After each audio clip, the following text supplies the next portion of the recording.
Broadcasting live from the IRSMedic studios, it's Parental Advisory.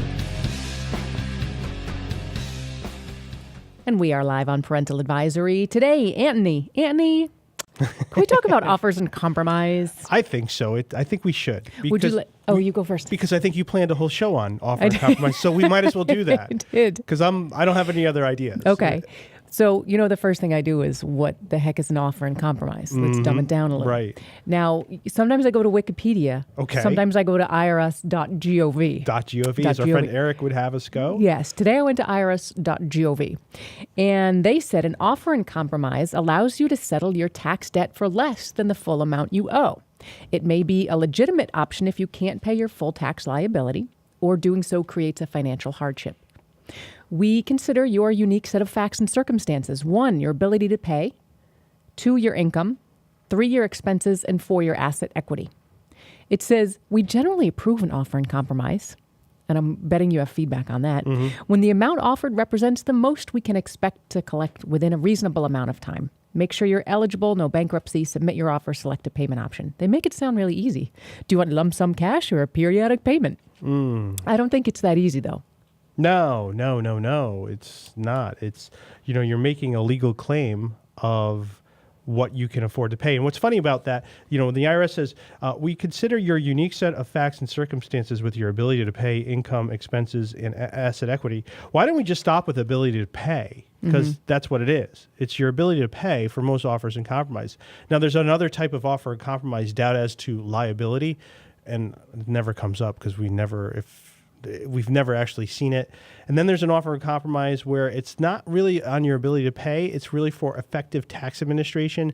And this happens when people kind of have the money to pay, but that this is all the money they have and they might need the money for long-term care. And so that's another one. So it's kind of misleading what they're saying. There's other things to look at. And so, again, irs.gov, they can't say everything at once, and they represent the government. So don't expect 100% of the story from them. Right. Now, my question for you is, wouldn't they just put a levy or lien on somebody's account? Yeah, sure. And if they do, then you can try to file the offer and compromise. Does that have any effect on? Well, they'll send a lien to you. And that is sort of a passive collection. It's just to let everyone know that you owe the IRS money. It ruins your credit. That way it helps you come up with more money to pay the IRS somehow if you have worse credit. The levies are what happens when you don't respond to the IRS. Okay, that's what happens when you're not working with them. They'll go and levy you. Now, what you need to do first is get that levy released, and then you can file an offer and compromise. And that happens with a lot of people. They ignore the IRS for a while. They ignore until they can't anymore. And now they come in and say, okay, well, now I've been levied, so maybe I should deal with this. And then, the offer and compromise could be the resolution that they're looking at. It could be. But let's say the IRS agent is like, hey, you should totally file an offer and compromise. That's not necessarily the IRS agent that has the knowledge on if it would be accepted or not. Now, a lot of times the IRS agents will say, file an offer and compromise, because it's a no-lose for the IRS. If you file an offer and compromise, they cannot possibly lose anything by you filing an offer and compromise. First of all, they get your fee, and then they will, if you're going to do that 20% down payment, which we usually, sometimes we'll advise, sometimes we won't, we'll do the periodic payment. It depends on the situation. Well, they keep that money. They can reject your offer and compromise, like, well, thanks for that money. Really? Have fun. Oh, yeah. And also, remember, there's that statute of limitations the IRS has to collect on a debt. If you file that offer and compromise, that time stops. Oh. I remember I represented a CPA who filed 7 offers and compromise in a row. Shut up. Yeah. I was like, so what was the idea behind that? I was like, well, I just wanted to stop them from harassing me.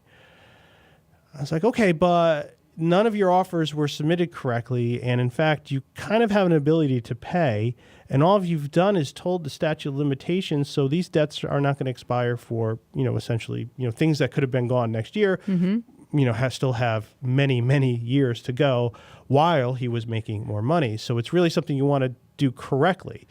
You don't want to file an offer and compromise blindly. And the IRS agents and a revenue officer will say, file an offer and compromise. Just do it. It's easy. It's easy. He gets it off his desk. Right. And they're not the ones who make the determination. Right. And so they don't know if it's in your best interest. They're just saying it's in their best interest. Like, it is. Hey, thanks for filing an offer in compromise. And they'll tell you like, oh, I think you will. And, many times people have said, well, the revenue officer said I would qualify. I'm like, but why? How would they know? They don't know. They're not the ones deciding, and they're not the last word. Even the offer and compromise examiners, and that's who's doing it. That's what you have to understand. Offer and compromise is an audit. They're auditing not just your income, but your assets too. And they're going to look up stuff. You put this down, they'll do property searches like, hey, you've owned this property. What happened to it? And that comes up a lot. They'll do a property check, and we want to make sure that we have that. And we'll say, well, that property was lost in a divorce. Here's the proof of it. Oh, okay, good. Yep. They're checking to make sure that a lot of times people think they can out IRS the IRS by saying, well, here, I'll just get rid of all my assets, be dead broke, and stop making money. Oh, don't have any money to pay you, IRS. I'm dead broke. Take my offer in compromise. They don't have to take it. They could say, we don't like you. Not going to do it because we saw that, we see what you're doing. You're dissipating your assets. You're intentionally harming yourself to put you in a so-called better negotiating position. It's up to their discretion. God, they know all and see all. Yeah. And what about the pre-qualifier on the IRS.gov website? Oh, you just want to enrage me this morning, don't you? Yeah, that thing is such a piece of garbage. That pre-qualifier should be off that website. It is the biggest nonsense in the world. That pre-qualifier is definitely something the government, I guess, would want to have because it's showing people who qualify, who don't qualify. It's showing people who would qualify as not qualifying. Yep. Because we ran through, like when that came out, I was like, okay, let me run through this offer and compromise we just had accepted. Here it is. Okay, this person doesn't qualify, but yet they just got accepted. Here's the proof of it. And your qualifier is nonsense. That is not true because there's so much that goes into an offer and compromise. Again, it's a legal claim you're making on your ability to pay the IRS. Yep. And things are not static, or they don't need to be. You can structure your affairs in a way, ethically and legally, and create ways to lower that ability to pay and to tell the real story. And the classic thing, and really right now, the people who owe money to the IRS tend to be older. There's not a lot of people under 35, 40. Our average resolution client is probably about 55 years old. Young people just don't have any money. No, we're broke. That's the Not way yet. it is. All the big problems happened, in 2007, 2008 is when a lot of the big problems happened, and people doing the wrong thing, and so they still have a time to go on that.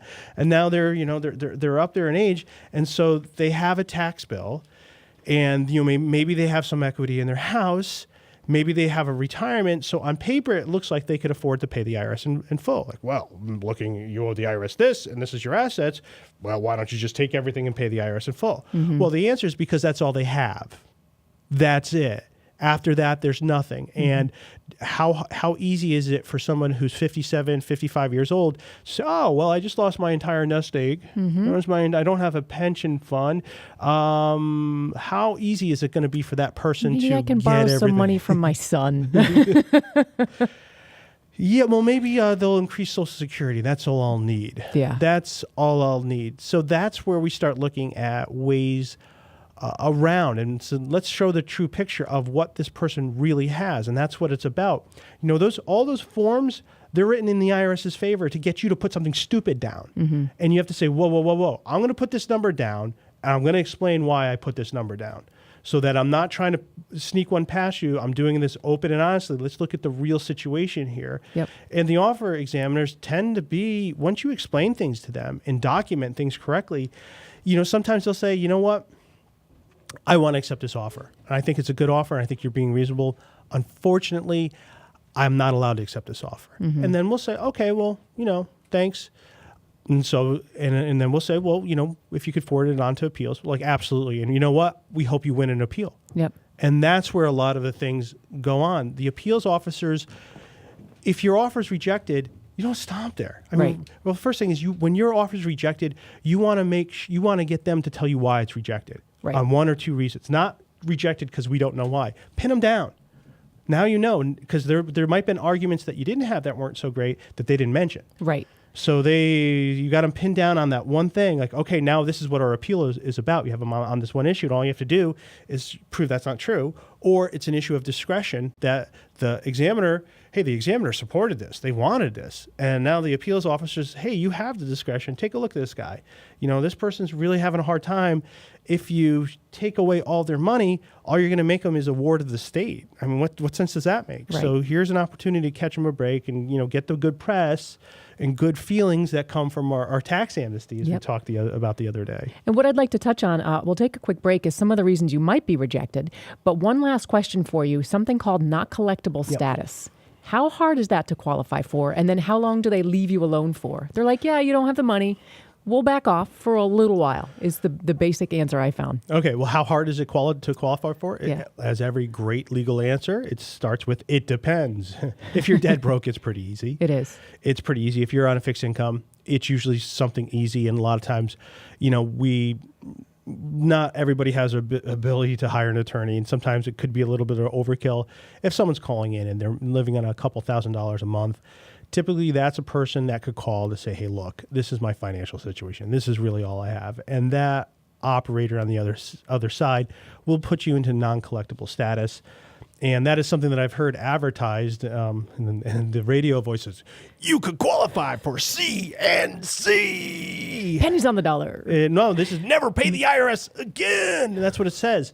It's like, well, that's not true, because they will take your refunds. And then what they'll do is the IRS will just make sure they'll keep checks. There's a few things that will trigger you at a non-collectible status, and they don't tell you necessarily. Okay. Sometimes they will, sometimes they won't. But if your income stays low, you'll stay in there and you'll write out the statute of limitations. And that's why for some people, you're like, okay, do you expect, an inheritance? No. Do you expect to come into any money? No. This is, what are you expecting? I'm expecting to get my disability check for this amount for the rest of my life, and that's it. That person might be better off just staying in currently non-collectible status for the statute of limitations, because they'll pay nothing to the IRS. Right. As opposed to the person who has to go through the offer and compromise. Well, you're going to have to offer them something. Now, we've gotten some pretty low ones of $54. And God, that's you awesome. can. And really, in those cases, it's like that person really paid the IRS more because they were completely... there was no way these people were ever going to come into money. So the IRS got $54 they wouldn't have gotten. That's sort of cooler than $0. I don't know why. You write your check for $54. It was that $54 was a good deal for the IRS. Like, well, more than we would have gotten otherwise. All right. So one quick break, and we're going to come back and talk about why your offer in compromise, some of the reasons it might be rejected. Claudine, how would you explain the IRS to an enemy? I would say the IRS is about truth and justice and fairness. Now, how would you explain the IRS to a friend? In that case, I would say the IRS is like calm waters with sharks swimming right below the surface. Can you see the sharks? You might. Can you feel the sharks? They do tend to bite. Now, let's say you wanted to go into the water. Could you safely go into the water with the sharks in the water as well? You could safely do it with a shark cage, say. Now, could IRSMedic be your IRS shark cage? It's what we do best. IRSMedic, the law offices of Parent, and Wynn, LLP. Real tax attorneys for tough tax problems. And we're live on Parental Advisory. And today we're talking about offers in compromise. And what I'd like to touch on is some of the reasons why they might be rejected. We talked about appeals, and we'll touch on that more a little bit later. But some of the basic reasons you might be rejected, one we already talked about. They said don't even bother filing if you are currently in bankruptcy, correct? Right, that you can't file if you're in bankruptcy. And by the way, bankruptcy may discharge it too, so maybe you don't need to file it. And that's I was just talking to a great friend of mine in Tampa, Larry Hankel, who has some tax software. I'll give him a plug, Tax Discharge Eliminator, something like that. Larry Hankel, he's got some software that helps you calculate when you can file bankruptcy. There's a whole bunch of rules. Wow. And I was just talking to him about a case that's going to be coming out in the 11th Circuit, whether or not a substitute filed return, that is a return the IRS files because you didn't file one, will count as a return that can be discharged in bankruptcy. And that's going to be coming out in December. Oh, wow. And it's going to affect a lot of people in the 11th Circuit. And that's one of the big issues that are going on. So bankruptcy could be an option, and you want to make sure your bankruptcy attorney is on top of it, or that and that's one of the problems that people, when they hire, there is a tax firm in California, a large one, that advertised a substantial budget. And part of their marketing material was they mentioned that bankruptcy was not a solution. And you could see why, because they're not even a law firm. I don't even know what they're not a law firm. They're not a CPA firm. They're just a firm that has an 80s sitcom male star as their spokesperson. That's what they are.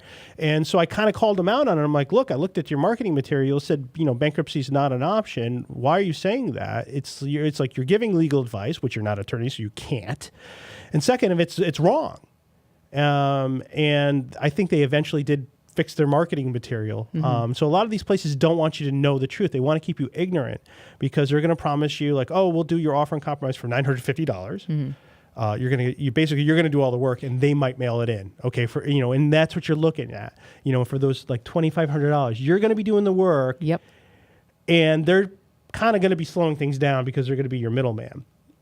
They're not giving any advice. They're just basically, you're filling in the numbers, and they're like, oh yeah, you could afford to pay this. Well, you could actually do that yourself. You need someone to help you. What are those numbers you put in? What do you have to put in there? How do you take advantage of the rules, which are things that are completely ignorant of, tend to be not so wise to. Very nicely said. Indeed. All right. So you need to be current. You need to be current. Now, this is the number one reason why that offers and compromise fail. It has to be the number one reason why. Somebody will say, okay, I have some back taxes I owe. Let me just, slap together an offer compromise, send it in. Well, in the meantime, and this is really for self-employed people, they're not making their current estimated payments for this year. And this is true for installment agreements. If you're not current with the IRS, you default whatever deal is going on. Okay. Because if you think of it like this, the IRS is here, is like, look, we want to, we'll make a deal with you, but we want to see that you get it, that you know how to be a good taxpayer. And when you're continuing to run up a new debt, they're saying, well, I don't think you get it. Yeah. Because we're trying to tell you, you can't run up a new debt. And they're actually doing you a favor by rejecting your offer and compromise, because if they accepted your offer and compromise, and this has happened a few times, they've accepted an offer and compromise when someone hasn't been current, and this is what happens. Okay, you accepted, paid off that full amount of the offer and compromise, the full amount, not just the 20% or the partial, but whatever the full amount was. You pay that full amount off, and now you go to file your return, and there's a liability. Now there's that liability. You have to be, one of the terms of an offer and compromise is you have to be a good taxpayer for 5 years. If you are not, the entire thing comes roaring back alive. Wow. Yeah. That sucks. So, that's sometimes we have clients who are like, okay, you qualify for an offer and compromise, but we're looking at your history. You've never, ever done anything really, you always run up tax debts. You're using use the IRS as your piggy bank. You pay them when you can. Do you really want to do an offer and compromise? Why don't we just do some sort of installment agreement so that at least we're getting that statute of limitations. We're getting, it's getting closer somehow. You're paying when you can. You're going to default that deal. We'll get you a new deal, but you're paying. At least you're making some sort of progress towards, towards getting closer. Whereas you're filing an offer and compromise, it's like, I know it's not going to stick. Yeah. You've never done it. Tell me what, it's like, I want to know what's different in your life that now you won't run up into tax problem. Yep. There's some people, their cash flow is too wild. Their business, it is too wild that's just the turf. There's a lot of businesses where tax problems just come with it. It's like you accept it. So maybe don't do the offer and compromise there. And also the IRS might look at it as they when you're in appeals, they'll say, look, why am I going to take this? Come on. Right. The guy's not going to do it. It's sort of like if you buy your crazy girlfriend a ring, it doesn't mean she's going to stop cheating on you. And she's not going to, she doesn't stop being crazy. No. The ring did not stop the crazy. All right. So another reason you might be rejected is you didn't substantiate, provide evidence to support your offer. And you mentioned that if you've got a good argument, then write out what your argument is. Right. And provide all the support, letters from doctors. If you have a medical condition that's requiring you to do something, you're able to get a lot of, the IRS looks to the standard expenses, okay? But you can deviate from those standard expenses all the time if you can show why they're necessary. I think I mentioned earlier one case where we were able to get 2 different housing allowances for a client because one of the clients had to live in Florida for part of the year. And then the other one had to live in Connecticut because it was the only place where she could get a job that paid enough. So, typically like, well, you're only allowed one household. But like, well, actually in this case, he's got to live there for health reasons. She's got to work here for work reasons. Yep. She'll never make the same amount in Florida. Then they said, well, okay. That You know makes what? sense. And, again, and here we're dealing with people who are, as you get older, it gets a little bit more lenient, and again, the 20-year-olds with tax problems, we have a client who was 23 and it shocked me. I nearly jumped. I'm like, how? I wanted to congratulate him for having a tax problem. I'm like, how did you make enough money? What did you do? What's your secret to make enough money that you would be a client of mine at 23? Construction. Oh, Yeah. okay.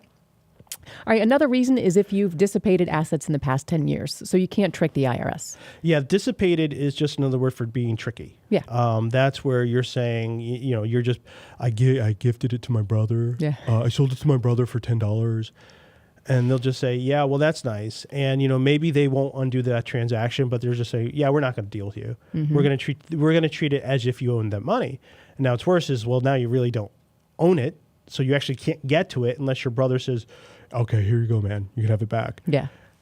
So that's really one of those things. Don't try that stuff. And, sometimes it might not be necessary. There's ways to lower your offer and compromise by being honest, but just telling a better story and showing the real reason why, look, I won't be living high on the hog if you catch me a break. I'll be able to live reasonably. I'll be able to get my medical care. I'll be able to take care of, some basic things. I'm not looking to get one over on the IRS. And that's really their sort of hidden standard is, hey, okay, if someone in the public learned that we gave this person a break, do you think they'd get all pissed off?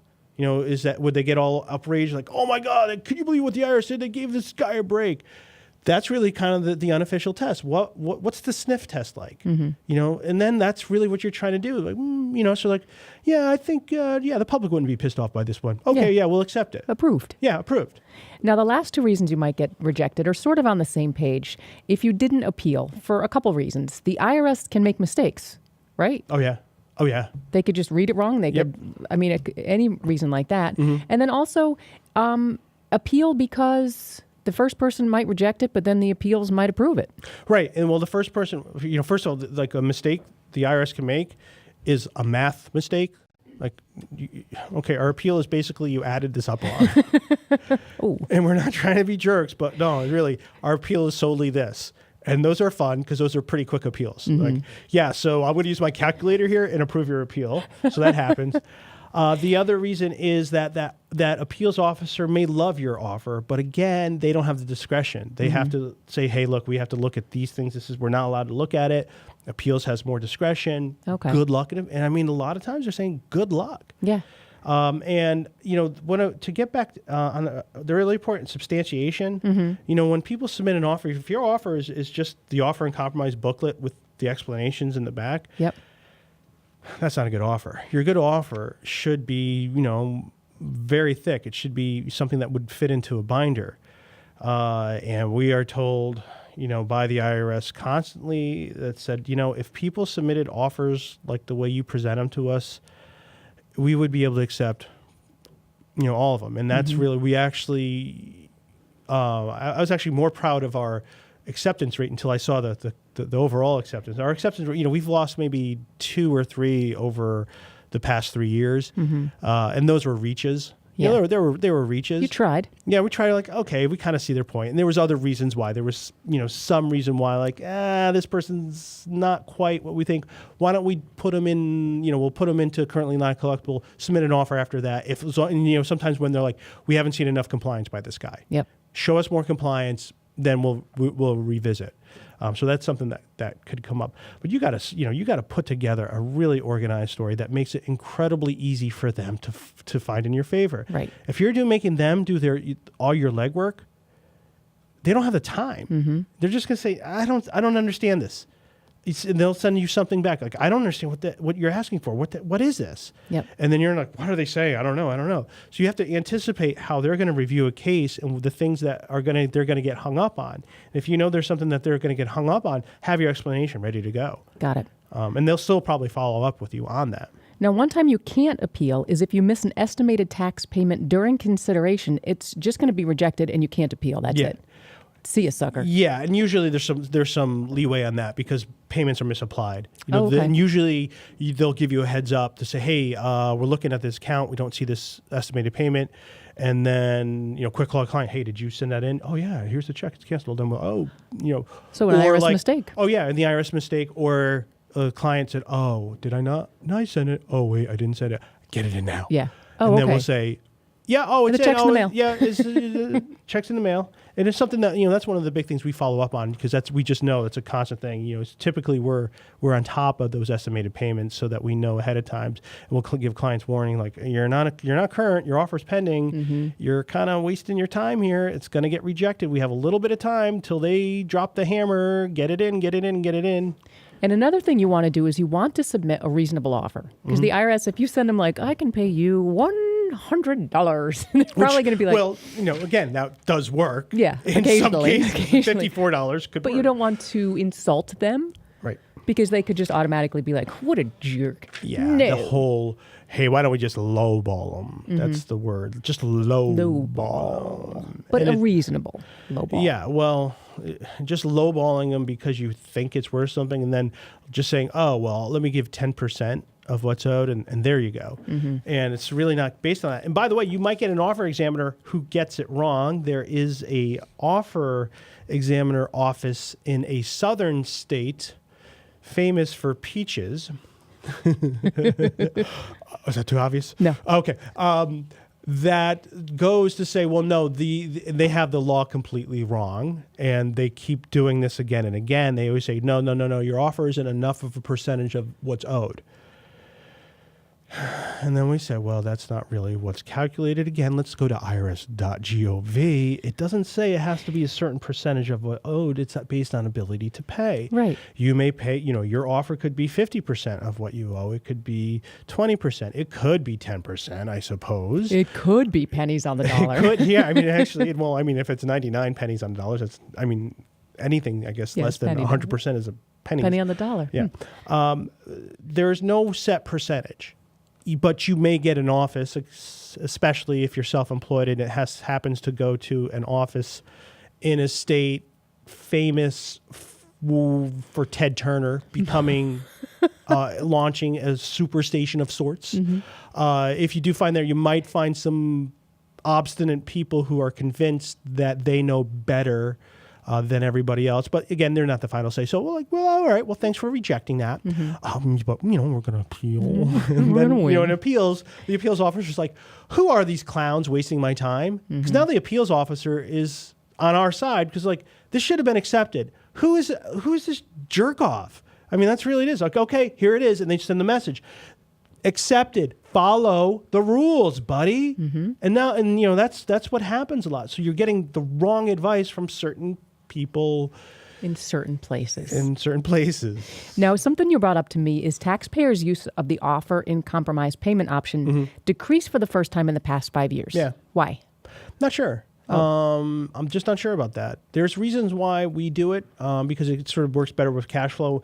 What happens typically is that we will do if we're going to do the payment option, what happens is the offer examiner will say this, like, well, look, I'll accept this offer right now, but pay the whole amount. And so I think what happens is that might be being coded as the payment one. Yep.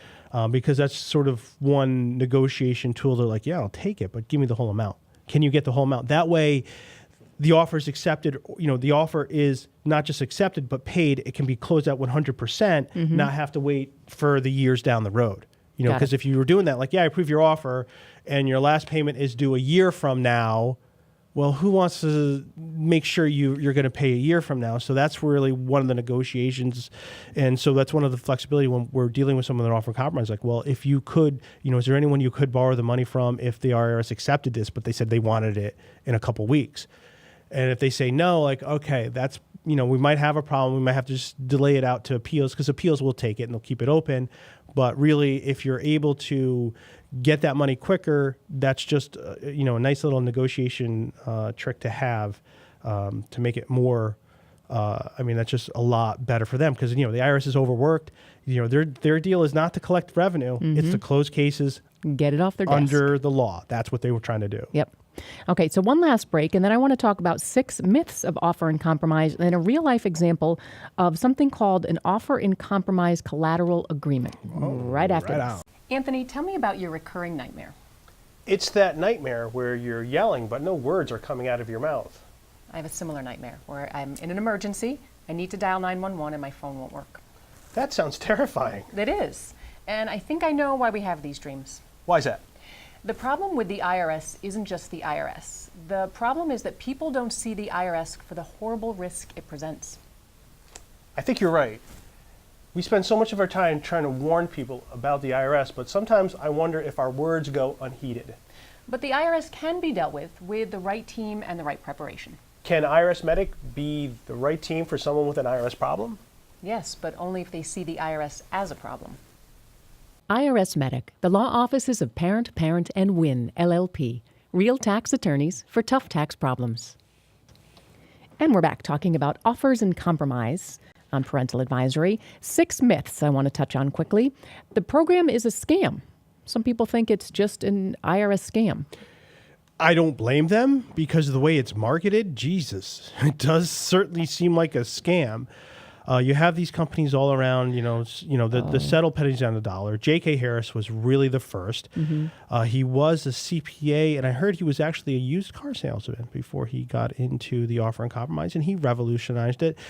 Ronnie Deutsch. She was the other one. And Patrick Cox of Taxmasters. And then American Tax Relief was another big one. They never seemed to have that charismatic leader as the other 3. And now there's basically, there's a new internet one coming up every day where, there's a new internet company coming up, their A+ BBB rating. It's like, well, that's the default because you just started in business. What's your record? Well, we get everything. And, there's a lot of them, and they are very scammy because this is the thing. If you owe money, don't you want to know before you hire somebody, like, okay, if I get this, I'm going to get that? That's what people want to know. Unfortunately, it doesn't work like that. It's like, well, if you give me, I know I'll get you the best deal you're going to get, but I don't know what that's going to be. Yes. Something you said that I really liked was if somebody promises you a certain resolution, that's when you need to be leery. That's really, there's certain ones like, okay, if you live on, very little a month, I'm going to say, yeah, you're going to get currently not collectible. You just are. Well, and even that, because I've had the cancer patients for some reason get a rough time there from the IRS. Yeah, we've actually had to fight that tooth and nail to get some ones where like clearly you qualify. Sometimes the IRS doesn't follow it, so that's always the thing. It's like sometimes you have to fight again and again, and you're going to tax court to try to get in a currently non-collectible status because no one is being reasonable. Yes, that does happen. The IRS can be unreasonable? The dickens you say. Yeah, and sometimes they take it personally. Sometimes they take it personally when they screwed a case up and now there's a statute of limitations about to expire that causes them to act completely illegally to cover up their incompetence. Sometimes that happens, especially if you're in a state that is famous for being mispronounced. Oh, okay. Okay. Got it. That's the best I'm going to say on that one. Okay. Myth number 2 actually is sort of linked to myth number 1. The IRS is willing to accept just 10% of the tax owed. And again, that's because of the marketing materials. Yeah, there's a lot of those marketing materials that say proposed settlement. They just take your tax lien amount and then their proposed settlement. Look at that 10% number. Isn't that so nice? Don't you want that? Oh yeah, here's your proposed settlement, which means nothing. And it comes on something that looks like a government form too to make it look extra. Ooh, wow. Official. I want to. Wow, you're trying to trick me. It's form 11729-B. Oh, you're trying to trick me. Let me do business with you. Third myth we already talked about. The IRS pre-qualifier will tell you whether or not you should file an offer. Yeah. Don't use that tool on IRS.gov. Yeah, that is a waste of time. And there's other ways that you can negotiate. It's just not even telling you barely any of the picture. Yeah. once you look at, when you have children with special needs, when you have something that's out of the ordinary, sometimes when you have huge travel expenses because you have a big commute, but you can't afford to live in the place. And a big thing for us around in Connecticut is that the IRS basically gives you a housing allowance, but it averages together in Fairfield County, there's varying degrees of wealth, incredibly varying degrees of wealth. So they average it together. They take, okay, what does a rent cost in Bridgeport, Connecticut? And okay, that's what you can afford to live on. Okay, but you're going to have some problems if you have a family of 4 and you're going to try to get a rent in Bridgeport, Connecticut. Incredibly high crime, and it's also the wrong place for somebody to live who's going to deal with higher end clients. If someone sees that that's your address, you have a problem. Like, why are you living in the old Father Panic Village, which was one of the greatest names for that was the name of a housing project in Bridgeport, Connecticut that has since been raised, but the name of it was Father Panic. Can't imagine why it was raised. Wow. So that's something, and it's like, well, they're going to, it's not right. You're not going to be able to handle high-end clients and make that income if you're not able to have certain things that look right. And I mean, could you imagine a realtor who has to drive, people around in a car that isn't like an old beat up jalopy. It's not name any particular cars. All right. So myth number 4, you can file an offer as often as you want. There's no harm to be done. This isn't something you do on a regular basis. No, you never do that. That's just, you look like, you look like an idiot when you do that. You look like a complete idiot. The IRS isn't going to take any of them serious. Like, oh, here's his 7th offer. Well, your 7th offer actually might have been good. And this is an example of one that would be rejected. The person finally, okay, finally they've been filing these nonsense offer and compromise. We look at it like, actually, you do qualify. If you do it right, let's do it right. We do it right. And now they say, yeah, but you filed these other ones here before. We just don't want to accept it because you look like a shady character. And that's when we say, well, we'll put you in, some sort of alternative. And if you can show us that you're not going to submit nonsense. And actually, in that case, we withdraw our 7th one. Oh. Yeah, we want to withdraw it. If you know the IRS is going to reject it, you say, and your appeal looks like or if you're in appeals, if you're in appeals, we're going to reject it. You say, okay, well, I want to withdraw it. Okay. And they'll allow you to do that because if you withdraw it, now they don't have to worry about you taking it to tax court. Right. That withdrawal means it means the taxpayer withdraw it, and now you look better. You don't look like somebody wasting their time. So that's a good thing to do. Okay, let's wait a few years. Now you submit your offer. You're back in appeals. Like, yeah, we did this. And, last time we were in appeals, I said, hey, let's do a few more years of compliance. Submit another one if it works. Oh, okay. All right, you're doing the right thing. Yeah. And now you might be able to get it through. Okay. Myth number 5, the IRS Fresh Start program didn't really affect offer acceptance. Well, it actually didn't if you look at the stats. I think the stats are pretty, well, no, they went... They went up. I mean, I think you're talking about a difference of 38% to 42%. So not a big difference. What it did do is for the people who knew how to calculate it, it drastically reduced the amount. Oh, yeah. And when it first came out, it really did. And that's when they did adjust it. Somewhat. Yeah, a little bit, because it was really awesome to begin with. And I think they realized that they were giving away the store there. Like, whoa. This is a little bit too much. Let's dial it back. So the Irish Fresh Start program, which is just not really a program, it's a new set of guidelines to already existing programs, did affect offer and compromises, and for the better. Good. And really for the better. And the last myth, I love this one. The offer and compromise is a great way to get back at the government. Yeah, I don't know. I don't know about that. Well, you can't out IRS. You can't trick them.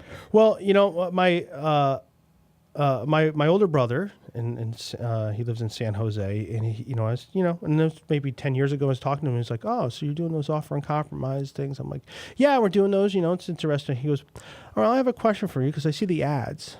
They all make it seem like it's a good thing you owe the IRS money. Why is it a good thing you owe? It's like, hey, you owe the IRS a whole bunch of money. That's great. Now the time is for savings." And I was like, well, yeah, those people, and they were still all in business. J.K. Harris, Ronnie Deutsch, tax masters were still all in business back then. I'm like, yeah, it's really not a good thing to owe money. It's actually a horrible thing to owe money. And one of the things is, in order to get an offer in compromise, is you can't full pay your debt.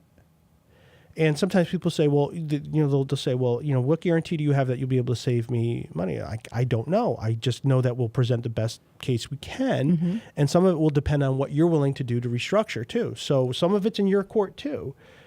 So they'll say, well, so you're saying I might end up paying the IRS in full? I said, well, yeah, but if you pay the IRS in full, then your life is going pretty well. Mm-hmm. If you can full pay a huge unsecured tax liability like an IRS bill, things aren't so bad for you. Yeah. If you are getting something settled for pennies on the dollar, there's something going on in your life that is impacting your lifestyle. True. It's not what you want. It's there, the offer in compromise is there because there's no way the IRS is going to collect it. If they didn't forgive these debts, everybody would be, pretty much everybody would have some sort of debt.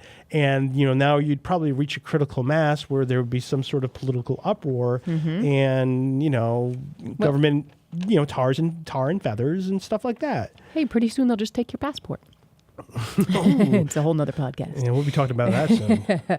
All right. So the last thing I wanted to talk about, when I was investigating, I found this really interesting. The offer and compromise collateral agreement. And you had a really good real life example. Joe, the real estate developer. So for the past 3 years, he has shown losses. He hasn't made any money.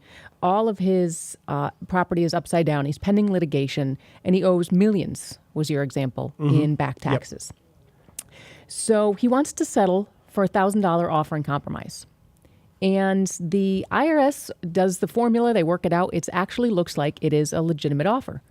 All this guy can pay is $1,000. But what if Joe suddenly becomes successful again and starts making money? Then the IRS sort of has pie in their face? Exactly. Now we've failed that test. What would happen if the public found out about it? Like, oh my God, they gave this guy a break and he took advantage of the system to benefit. We're all paying for, his success. It's all horrible. So it's a legitimate point where it's like, okay, this guy only really has $1,000. But from the past, we know there's huge swings. We know when his good times come, boy, do they come. And they come in a big way. And so that potential of that massive future success is there. And so the IRS wants to leave a little bit of room open so that they don't look like the idiot. Because everyone, in hindsight, everyone should have known everything. Well, you should have known he was going to get it back. Somehow you were supposed to read like, oh yeah, this guy was going to be the one. This seems like they had to make it up after they got screwed a couple times. Like, oh crap, we got to come up with a new idea. Joe made millions. Yeah, he got the best of us. So. And what's nice about the collateral agreement is it can give the IRS that, and it's really something you're going to be doing with appeals, the discretion of the offer. Okay. So, and it gives them that clawback so nobody could look back as, being a fool. And it gives the client the ability to settle it and it's also usually based on a percentage of adjusted gross income over a certain amount. That's what we've been able to do before. 10% if it's over $200,000, 20% if it goes of the 30, of the money over $300,000. So it's a really good deal for the client, right. And that they're not going to be paying because they also have to pay taxes on, the current year taxes. So you can't say 100% over that because it's like, well, now they're going to have a new tax liability. Right. So it has to be an amount. It was like, that allows them to pay all their current taxes. And so we're like, hey, while we're doing that's fine, but they got to pay their current, the IRS is going to be getting a lot of that. Can you negotiate that, like the different percentages? Yeah. So if they come to you, you can go, wait a second, it's like, we'd well, like to... how about this? Usually it's like, well, he's going to be paying his, if we look at the tax rate, that like the 39.6, he's going to pay 39.6 already. Yeah. So we know we only have 60% left to play with, assuming no state taxes. Well, we it's like, well, the client lives here or the client lives in California or New York. Well, we know that it's going to be in California. It could be as high as 13.3%. So now like, well, we know it has to be a percentage. And you know that there, living expenses just naturally go up as your income. It just, there's just your living expenses naturally follow. So, 30% is about the most I want to see to go up to, because there's even after Bill Gates lives paycheck to paycheck. Man, the mortgage is due again on the 20th. All right. Well, I feel smarter already. Now I know more about offers and compromise. You are you're already very smart. There's not a lot of headroom there, as we say in the business. Now, this Friday on Parental Advisory, everybody's going to be sitting around eating their leftovers, hopefully have the day off of work. It'll be a great day to tune in live at 11 a.m. I'll be bringing in some of my smoked turkey. Ooh. I got some hickory. I'm alleged to have some hickory delivered to me. It better show up. Be very disappointed. So we will be here. We will be broadcasting live at 11. And we are going to have a pretty cool show about high-income audits. That's right. That may be preempted, though. Oh. If we are watching the passport bill that may end up for signature tomorrow or even Friday morning. Here's my thought. What's that? They're going to pass it this week, because it's going to go into effect by January 1st. And what a great time to sneak it through. Nobody's thinking about the government. They're thinking about Turkey. Right. My guess is tomorrow or Friday they're going to pass this. And I think so that we might be discussing that on Friday. And I know a lot of people are on our website looking at that. We're getting a lot of calls from people completely anxious. Ultimately, if you do owe money to the IRS, as long as you're working with them for a resolution, your passport will be okay. That's the thing you need to know. So this is really the time to stop ignoring it and get to it. So if it's passed, the Friday show will be on that. If not, we're going to be looking at some high-income audits. And I'm going to be adding some flavor from a great article that was in Procedurally Taxing by a tax firm out of Texas. Farley Katz responded to me that he said that he was one of the authors of it, and he's a huge influence in the tax community. He responded, he said, this is going to cause needless litigation, and he says, I got to retire. Wow. So a fantastic article. We're going to add that in there, and about how just things... Oh, God, I hope it looks like it's going to be getting out of control a little bit for the high income and especially partnerships. So if we don't do that on Friday, hopefully next Monday. Got it. All right. Thanks for listening live to Parental Advisory. Thanks for joining Parental Advisory, hosted by Anthony Parent, produced by Claudine Gindel, that's me, engineered by Chris Chen. For more podcasts, visit our website at parentaladvisoryshow.com and like us on Facebook to submit story ideas. We'd like to thank our sponsors, IRSMedic.com, the law offices of Parent, and Wynn, LLP, real tax attorneys for tough tax problems.